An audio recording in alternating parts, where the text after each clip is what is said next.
Programme में आपको बहुत बहुत वेलकम। मैं हूँ कामरान शाहिद। जो इंतखाबात करीब आते जा रहे हैं, सनसनी फैलती जा रही है, कंपटीशन जो है वो टफ होता जा रहा है। लेकिन उससे कतई नज़र अगर आप देखें, अंदाज़ा लगाएं कंपटीशन कितना टफ है कि अभी तक जो मेन पार्टीज़ हैं उन्होंने अपने कैंडिडेट्स जो हैं उन्हीं को अनाउंस नहीं किया। और इसमें एक अच्छी बात भी है कि वो ये सोचते हैं कि गलत कैंडिडेट अनाउंस ना कर दें। इतना टफ कंपटीशन इस वक्त जो है वो ग्राउंड पे नज़र आ रहा है कि एक एक जो कैंडिडेट है उसकी बड़ी बारीक बीनी से स्क्रूटनी जो है उन्हीं की पार्टी लीडरशिप कर रही है। पिछले दिनों में जाने का इत्तेफाक हुआ, PMLN के सेक्रेटरिएट में, वहाँ दूसरे जर्नलिस्ट को बुलाया हुआ था, शामी साहब भी थे, सुहेल वड़ाई साहब भी थे। तो वहाँ पे हमने देखा कि स्क्रूटनी का अमल जो है वो लीडरशिप के पॉइंट ऑफ व्यू से बड़ा ही टफ था कि एक एक डिवीजन को पूरा पूरा दिन दिया जा रहा था। उस दिन फैसलाबाद डिवीजन की बात हो रही। तो आज के इस प्रोग्राम में हमने मदू किया स्पेशली तौर पे सुहेल वड़ाई साहब को, किसी तारुफ के मोहताज नहीं, हरदिल अजीज़ एंकर जर्नलिस्ट हैं। आप भी उस दिन वहाँ मौजूद थे। और व्यूअर्स, हम बात करेंगे बेसिकली पाकिस्तान में जो इंतखाबी दंगल होने जा रहा है उसमें कौन कौन सी वेव्स कहाँ कहाँ पर नज़र आती हैं, पिछले एक्सपीरियंस को कम्प्लीमेंट करती हुई या पिछले एक्सपीरियंस से थोड़ा सा अलग जाती हुई। इस पर आज बात करेंगे। हमारे साथ प्रोग्राम में डिफरेंट पार्टीज़ के नुमाइंदे भी मौजूद होंगे, लेकिन मेन आज का जो क्रक्स है वो सुहेल वड़ाई साहब के साथ एक एक्सचेंज ऑफ व्यूज़ है, तजिया है उनका पाकिस्तान की सियासत पे, उन्होंने बड़े गौर से देखा है। वड़ाई साहब, बहुत बहुत वेलकम, पहली दफ़ा शो में तशरीफ लाए। पंजाब में हम बैठे हुए इस वक्त, लाहौर से स्टार्ट कर देंगे। पंजाब डिटर्मिन करता है, सीट्स इतनी ज़्यादा है पॉपुलेशन वाइज। लाहौर में जो ट्रेंड चल रहा है, जो चला है पिछले इलेक्शन में, लगता है आपको सिलेक्शन में वही रहेगा, नून लीग ऑलमोस्ट स्वीप? देखें, अगर पिछले ट्रेंड्स को देखें तो जो कम तरीन मार्जिन था वो 21,000 था नून के कैंडिडेट में और पीपल्स पार्टी के कैंडिडेट में, जो 11 अर्बन सीट्स हैं, राइट, और जो 2 रूरल सीट्स हैं उन पे तो पीपल्स पार्टी जीती थी। तो कम अज़ कम मार्जिन था 21,000। अब तहरीक इंसाफ एक नई फोर्स सामने आई है और जिसके बारे में सबका ये ख्याल है कि इसमें यूथ बड़ी एक्टिव है।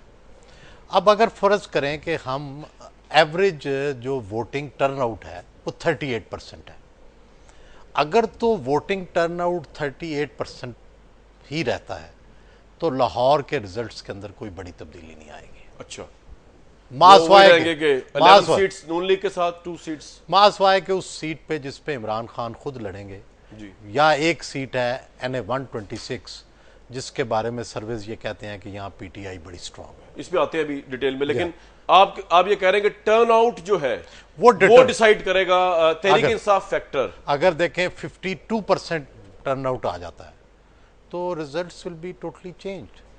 जैसे कि 90 के इलेक्शन में 37% ही दोनों पार्टियों को तकरीबन पड़ा था, ठीक है, IJI और पीपल्स पार्टी को, लेकिन पीपल्स पार्टी के 47 सीट्स थी और IJI जो है वो 90 क्रॉस कर गया था।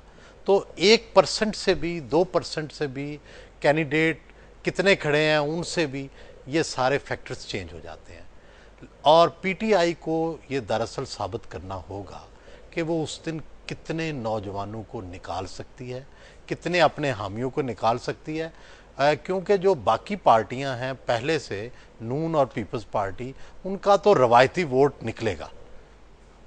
राइट।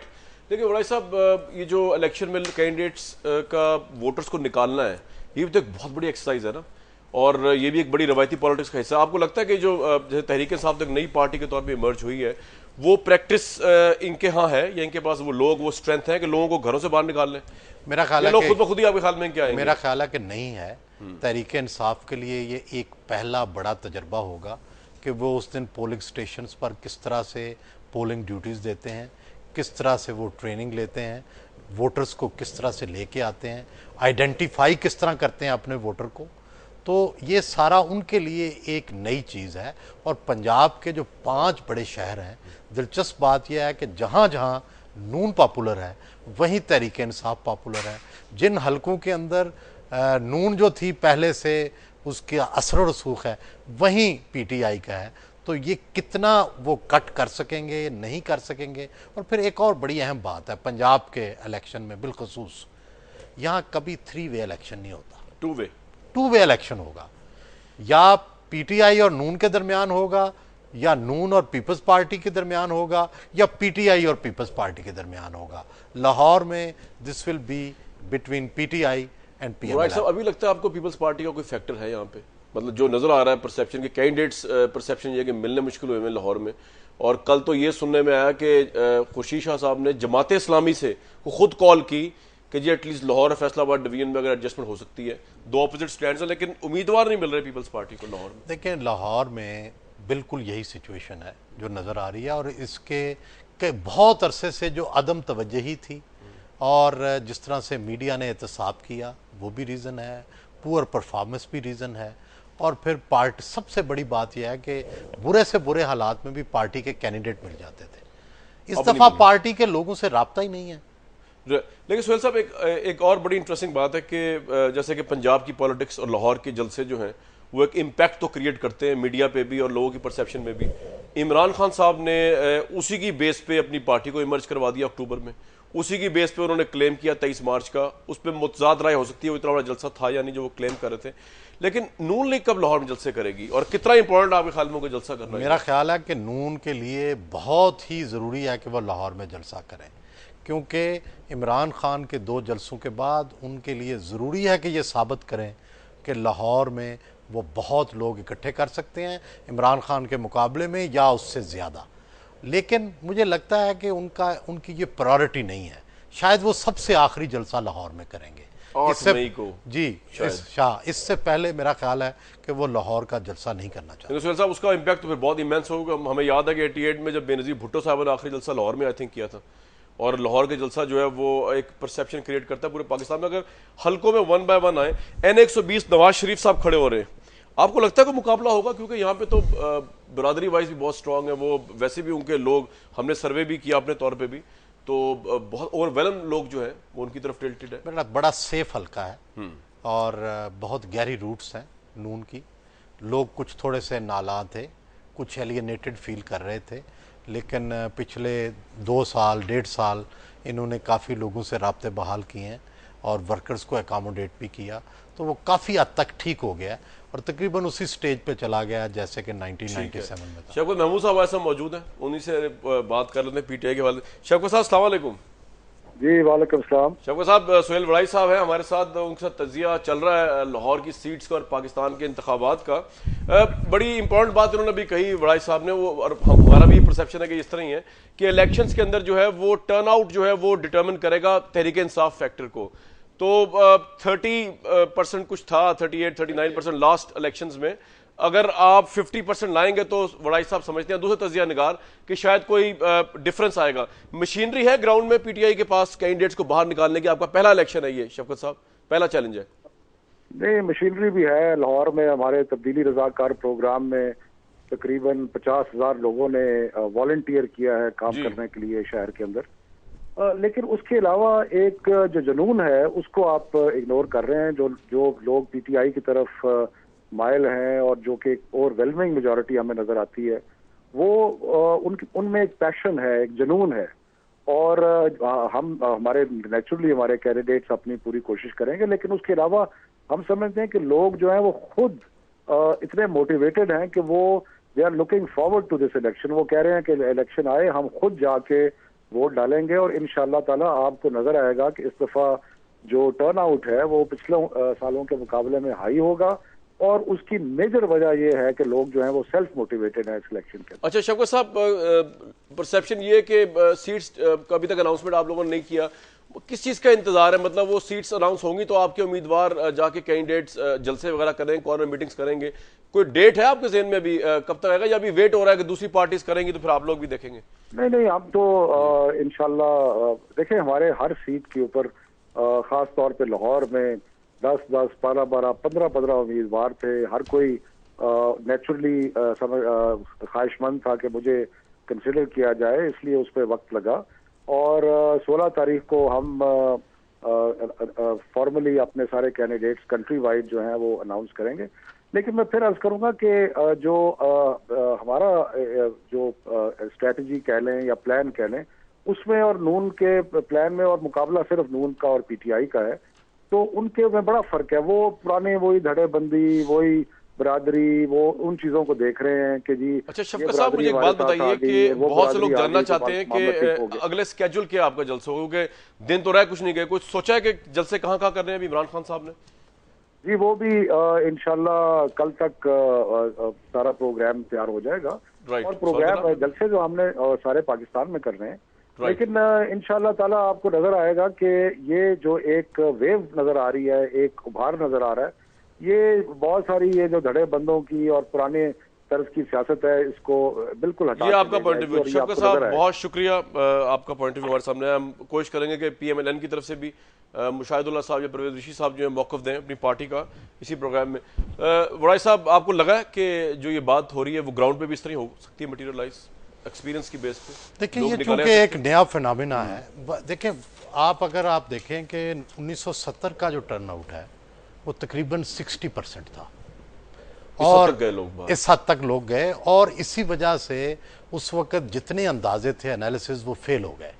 सो इसीलिए कोई भी अंदाजा लगाने से पहले टर्नआउट को ज़हन में रखें। N122 जो है यहाँ से इम्कान, ये एक तो इमरान खान साहब तो खड़े हो रहे हैं यहाँ से, नून लीग की तरफ से एयाज सादिक साहब होंगे जी। पर्सनैलिटी वाइज तो मुवाजना मुझे नहीं पता करना चाहिए, लेकिन नून लीग का वोट बैंक है इधर, आपके ख्याल में टफ मुकाबला होगा या इमरान साहब के लिए रिलेटिवली कम मुकाबला होगा यहाँ पे?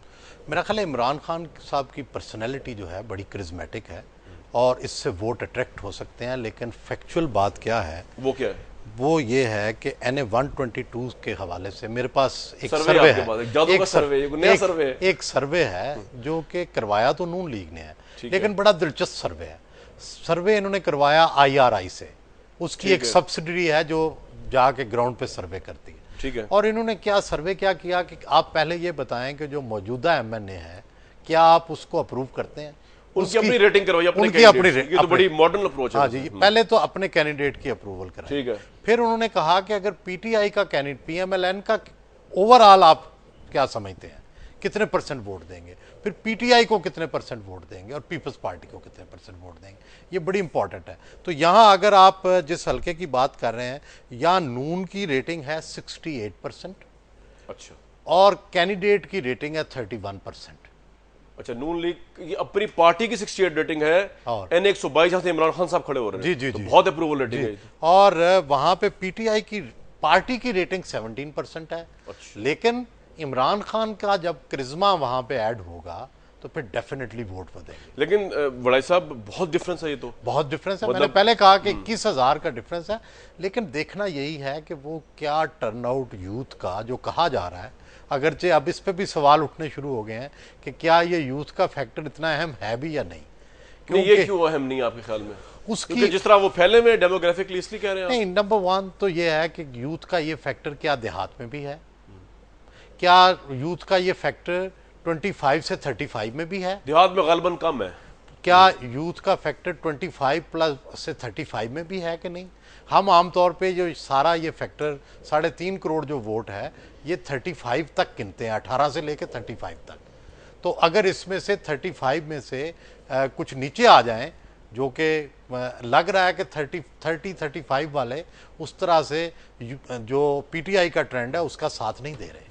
अच्छा, तो ये आपका पॉइंट ऑफ व्यू। तो लाहौर में कोई ऐसी जगह है भी जहाँ पे आपको लगे कि ये तो आप जो आपने मुझे बताया उसके हिसाब से तो वन साइड मुकाबला हो सकता है? अगर ये जो मॉडर्न आबादियां हैं, जो एजुकेटेड इलाके हैं, वहाँ पे PTI निस्बतन ज़्यादा मकबूल है। सबसे ज़्यादा PTI की जो इस सर्वे के मुताबिक रेटिंग आई है वो NA-126 में है। और ये मॉडल टाउन का हल्का है? ये model town, Iqbal town, Gulberg. कितनी है ये? 26%। 26% जी। और PMLN की कितनी है वहाँ? PMLN 55 है। सॉरी, तो बहुत गैप है। गैप है, लेकिन इस गैप को इस तरह से ना समझे। ये गैप में जब कैंडिडेट्स आते हैं, जब कैंपेन चलती है, तो ये क्लोज हो जाता है। लेकिन इसमें ये पता नहीं चल सकता कि इनडिसाइसिव कितने हैं। पर लेकिन 55 देख रहे, 55 तो बहुत है। नहीं, लेकिन आप ये देखें ना, ये इससे ये तो पता चलता है कि यहाँ नून ज़्यादा पॉपुलर है, लेकिन PTI का सबसे अच्छा कंपटीशन यहाँ नज़र आ रहा है। लेकिन ये कंपटीशन फिर कैंडिडेट्स के साथ, कैंपेन के साथ, माहौल के साथ। आपके ख्याल में जो हमारे सामने कैंडिडेट्स हैं PTI के लाहौर में, इमरान खान साहब को साइड पे रख दें, अलीम खान साहब भी आई थिंक प्रोविंशियल सीट से आ रहे हैं, हामिद साहब होंगे, हामिद खान साहब होंगे, मतलब ये कैंडिडेट्स हैं जो खोखर साहब होंगे, ये कैंडिडेट्स आपके ख्याल में वो करिश्मा रखते हैं कि नून लीग की जो इस सर्वे के मुताबिक इतनी ओवरवेल मेजॉरिटी नजर आ रही है उसको पर्सनैलिटी की बेस पे अपने चेंज कर दें? देखिए 3 सीटों के ऊपर समझा जाता है कि पीटीआई अच्छा कॉन्टेस्ट दे सकती है। लाहौर की एक जहां से इमरान खान खड़े होंगे, डेफिनेटली उनकी दूसरा 126 आपने बताया, 126 है। तीसरा कैंट वाली सीट ख्वाजा साद रफीक वाली, और अगर आप चौथी ऐड करना चाहें जो कि बहुत से लोग ऐड करते हैं, वो खोखर साहब वाली सीट है। ज़हीर अब्बास खोखर ने पिछली दफा भी वहां से इलेक्शन लड़ा था। तो ये 4 सीटें हैं। ख्वाजा साद रफीक वाली जो सीट है उस पे क्या पोजीशन आपके सामने? ख्वाजा साद रफीक साहब वाली जो सीट है उस पे जो बस्तियां हैं उनमें तो पीएमएलएन जो है उसका झंडा लहरा रहा है, और वहां पे और क्योंकि टूटी जूतियों वाले लोग पीटीआई में नहीं है, मिडिल क्लास है, अपर मिडिल क्लास है। ठीक है। और ये जो अगर तो मिडिल क्लास डिफेंस की और अपर मिडिल क्लास और अपर क्लास निकल आई तो फिर तो रिजल्ट होंगे चेंज, वही टर्नआउट वाली बात। और अगर सिर्फ वही गरीब बस्तियों वाला ही वोट डाल लेंगे तो फिर पीएमएलएन लेके जाएगी। पीएमएलएन ब्रेक पे जाना है व्यूअर्स। जो अब तक की गुफ्तगू हुई उसका हासिल ये रहा कि लाहौर की सीट्स जो है उनमें जो सर्वे सोहेल वड़ाई साहब रेफर कर रहे हैं, इंटरनल सर्वे करवाया गया, उसके नज़दीक तो जो मार्जिन है वो पीएमएलएन और पीटीआई के दरमियान बड़ा ह्यूज है। लेकिन वड़ाई साहब ने साथ ये भी फरमाया है, उनका तजिया है कि अगर वोटर ज़्यादा निकलता है बाहर, उस सूरत में ये रिवर्स हो सकता है। अदरवाइज अभी तक जो पोजीशन चल रही है उसमें पीएमएलएन जो है उसको बड़ा क्लियर एज बजाय नजर आ रहा है। लाहौर में जो सीट्स, लाहौर की सीट्स है 12 से 13 सीट्स जो है। हम जब ब्रेक से वापस आएंगे तो पाकिस्तान के बहुत से हल्के और पड़े, पेशावर का हल्का बड़ा अहम है, मियाँ वाली, रावलपिंडी, सिंध, लाड़काना, इन सब पे बात करेंगे। और मैं आपको बताऊंगा भी कि बेसिकली जो विलेजेस हैं जिनमें मैंने अभी रिसेंटली होके आया, वहाँ पे किस हद तक चेंजेस आई हैं, किस हद तक इलेक्टेबल्स ही डिसाइड कर रहे हैं अभी, किस हद तक यूथ फैक्टर वहाँ पे है, और किस हद तक वो इंपॉर्टेंट है ये जो देहात का सारा एरिया है पाकिस्तान के बिलअमूम पूरे इलेक्शन के ऊपर वोटिंग के तनासुब के हवाले से। इस पर बात करेंगे इस प्रोग्राम में, इस ब्रेक के बाद।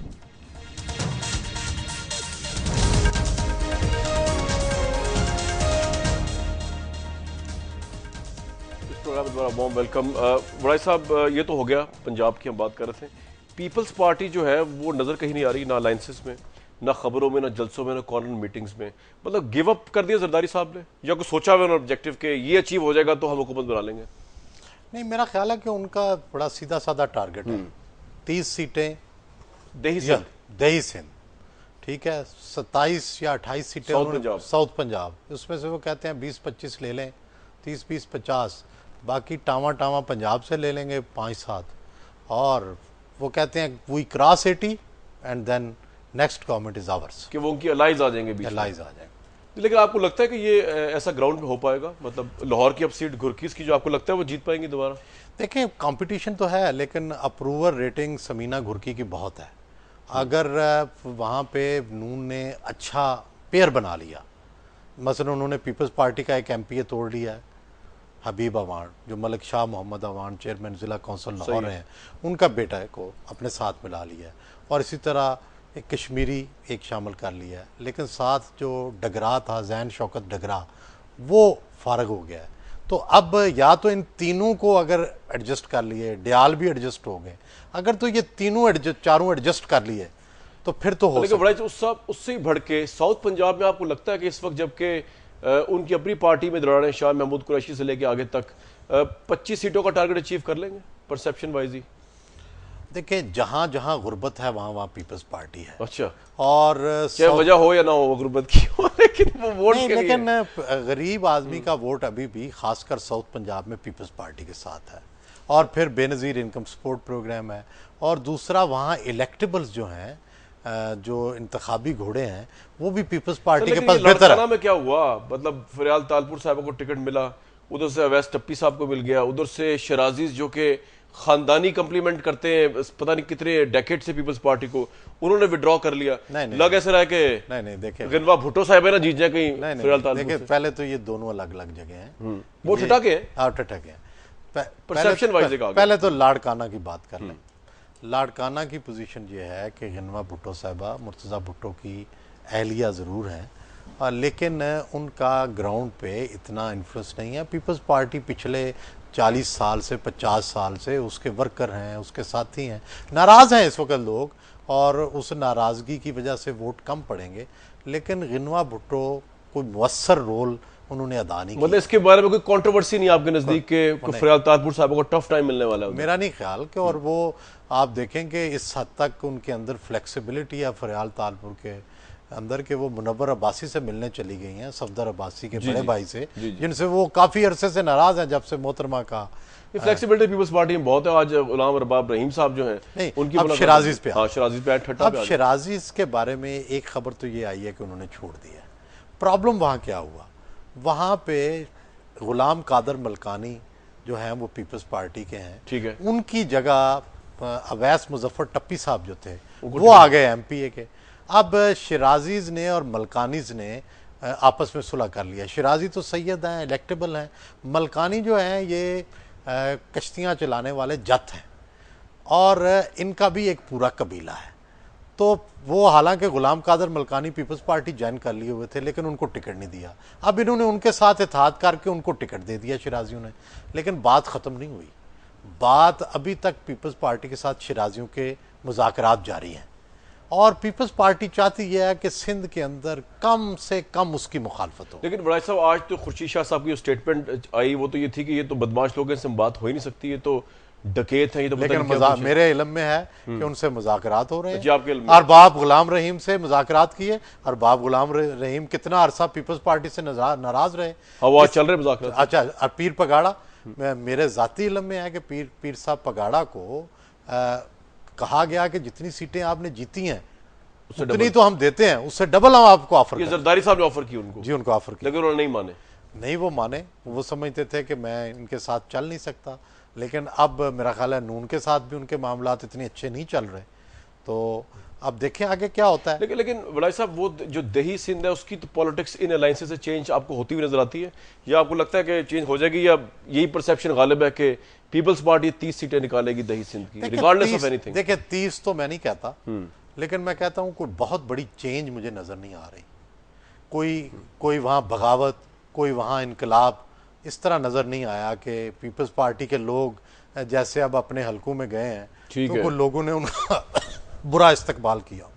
सही है, तो वो वहीं पे ये ठट्टा में मारू मेमन साहब का टफ मुकाबला होगा आपके ख्याल में? ये सिटी की सीट है, ठट्टा शहर की सीट है, और मैंने मारू मेमन साहब के साथ इसके अंदर फिरा हूँ। तो ये देखें पीपल्स पार्टी के प्योर हलके हैं, और मैं आपको बताऊं कि यहाँ पंजाब के लोग समझ नहीं रहे, इस दफ़ा पहली बार है कि पीपल्स पार्टी को कम से कम किसी एंटी निगरान हुकूमत का सामना नहीं करना पड़ा। ना अरबाब रहीम है, ना मुमताज भुट्टो है, ना जाम सादक है। ये एमक्यूएम को भी नहीं करना पड़ा। कंवर मंसूर साहब हमारे लाइन मौजूद है। कंवर साहब अस्सलाम वालेकुम। जी वालेकुम अस्सलाम। हजूर, वो वड़ाई साहब ये कह रहे हैं कि पीपल्स पार्टी को जो है पहली दफा एंटी निगरान हुकूमत का सामना नहीं करना पड़ा, तो मैंने उसमें ऐड कर दिया कि एमक्यूएम को भी नहीं करना पड़ा। ये बात सही है या आपके ख्याल में तजिया इससे ये गलत है? देखिए सूरत हाल सोहेल वड़ाई साहब जो है वो एक बड़े जहांदीदा और बड़े कोनामच हैं, और इनके तजिए जो है वो हम सब सुनते रहते हैं, लेकिन सिंध में ग्राउंड रियलिटी बिल्कुल इससे बरक्स है जो ये बात कह रहे हैं। अच्छा, कल ही हमारे यहाँ एक प्रेस कॉन्फ्रेंस हुई है जो एमक्यूएम की राब्ता कमेटी ने की है, और इस प्रेस कॉन्फ्रेंस में हमने ये बताने की कोशिश की है कि जनाब एमक्यूएम को दीवार से लगाया जा रहा है। इलेक्शन कमीशन ऑफ पाकिस्तान का फर्ज है कि वो देखे कि एमक्यूएम को किस तरह दीवार से लगाया जा रहा है। एमक्यूएम पूरे पाकिस्तान से इलेक्शन में हिस्सा ले रही है, मगर उसके बावजूद हो ये रहा है इन सब चीजों से बरक्स कि एक मुनज़्ज़म साजिश और मनसूबाबंदी के तहत एमक्यूएम को चंद इलाकों तक महदूद करने की कोशिश की जा रही है। दहशतगर्दी के जरिए उससे नशिस्तें छीनी जा रही हैं और उसके मैंडेट का कत्लेआम हो रहा है। कल हमारे हैदराबाद से एक उम्मीदवार को जो है वो वहां पर शहीद कर दिया गया, और उसकी फौरन ही तहरीक तालिबान ने जो है जिम्मेदारी कबूल कर ली। आप जानते हैं कि पिछले दिनों हमारे 2 MPS हजरात को शहीद कर दिया गया, और उनकी जिम्मेदारी भी तहरीक तालिबान ने मंजूर की। अब एक तरफ तो वो लोग हैं कि जो दहशतगर्द हैं, जो स्टेट के दुश्मन हैं, जिनसे हमारे मुल्क की पाक फौज भी जो है मुख्तलिफ जगहों पर नबर्द आजमा है मगर दूसरी तरफ एक घिनौना खेल हो रहा है कि बजाय इसके कि उन दहशतगर्दों ने जिन्होंने एमक्यूएम को अपनी हिट लिस्ट पर रखा हुआ है, एमक्यूएम के जलसों को निशाना बनाया, एमक्यूएम के कारकुनों को, रहनुमाओं को चुन चुन कर मारा जा रहा है। माजी में ये बात अभी आपके जहन में आई होगी, आपके सामने आई होगी कि सुप्रीम कोर्ट में जो आदाद-ओ-शुमार पेश किए गए ना जी, कराची में कत्लेआम के, तो उसमें सबसे ज्यादा जो तादाद कारकुनों के कत्ल होने की है वो एमक्यूएम की है और उसके बाद दूसरे नंबर पे एएनपी है। तो एक तरफ तो ये सिनेरियो बन रहा है कि जनाब इलेक्शन का माहौल है पूरे पाकिस्तान में। अच्छा कमर साहब, मुझे एक बात बताइए, इससे जी आपकी ये मौक़िफ़ था बड़ा खुल के सामने आ गया और मुझे अंदाजा इस चीज़ का कि जब एक उम्मीदवार का कत्ल होना ऐसे मौके पर आपके लिए लेवल प्ले फील्ड जो है वो शायद मुश्किल हो गई हो, तो फिर आपने ये भी कहा कल प्रेस कॉन्फ्रेंस में रियासती ऑपरेशन और सब कुछ हो रहा है और दीवार से लगाया जा रहा है, तो आप क्या देख रहे हैं 11 मई को इलेक्शन के लिए मेंटली तौर पे आप तैयार हैं? क्योंकि बकौल आपके जब आपको थ्रेट मिल रही है डिफरेंट जगहों से कि आप जलसे भी नहीं कर सकते, तो फिर क्या मुतालबा आप ये मुतालबा करने जा रहे हैं कि कराची में एटलीस्ट जो है वो इलेक्शन डेफर कर दिया जाए, या आप उस स्टेज तक नहीं जाएंगे, इलेक्शन होना चाहिए? नहीं, देखें इलेक्शन होना चाहिए जी। और ये तो मतलब ये सिर्फ एक एमक्यूएम का मुतालबा नहीं है, तो मुल्क के तूर अर्थ से मुतालबा आ रहा है क्या? लेकिन इस वक्त सिचुएशन ये है, आपने खुद अपनी बात में कहा कि प्रेस कॉन्फ्रेंस में जो है आपने कहा है, मतलब ये है कि देखिए एक तरफ आपके जो दहशतगर्द हैं उनके नोन हाइडआउट्स हैं, वहां ऑपरेशन करने के बजाय सिर्फ उन इलाकों में किया जा रहा है जहां कमर साहब वो मैं आपकी बात से वो आपकी बात आ गई, उससे एग्री करे कोई या डिसएग्री करे, लेकिन मेरा तो आपसे पूछ रहा हूँ कि इस एक्सटेंट तक तो नहीं ना आपकी लीडरशिप गई कि इलेक्शन मुलतवी हो जाए एटलीस्ट कराची में, या आप ये मुतालबा कर दें आप? नहीं, हमने ये बिल्कुल कतई मुतालबा नहीं किया। हमने तो देखे मुल्क के अरबाब इख्तियार से, इलेक्शन कमीशन ऑफ पाकिस्तान से और इस वक्त जो उबूरी हुक्मरान है उन सबसे हमने मुतालबा किया है। बहुत शुक्रिया, बहुत शुक्रिया बिल्कुल। कमर मंसूर साहब बहुत शुक्रिया, मेरे साथ मौजूद थे। व्यूअर्स आप लोगों का मौक़िफ़ सुना, एग्री और डिसएग्री कर सकते हैं। ब्रेक से वापस आएंगे, मैं ब्रेक पे जा रहा हूँ। बहुत अहम तरीन जगह है पेशावर खैबर पख्तूनख्वा डिस्कस करेंगे सोहेल वराई साहब से। पिंडी के मार्का बड़ा इंटरेस्टिंग है, हनीफ भाई साहब इमरान खान साहब के दरमियान, ये दो जगह खैबर पख्तूनख्वा, इन पर बात हमारी होगी आज इस प्रोग्राम में। ब्रेक से वापसी पे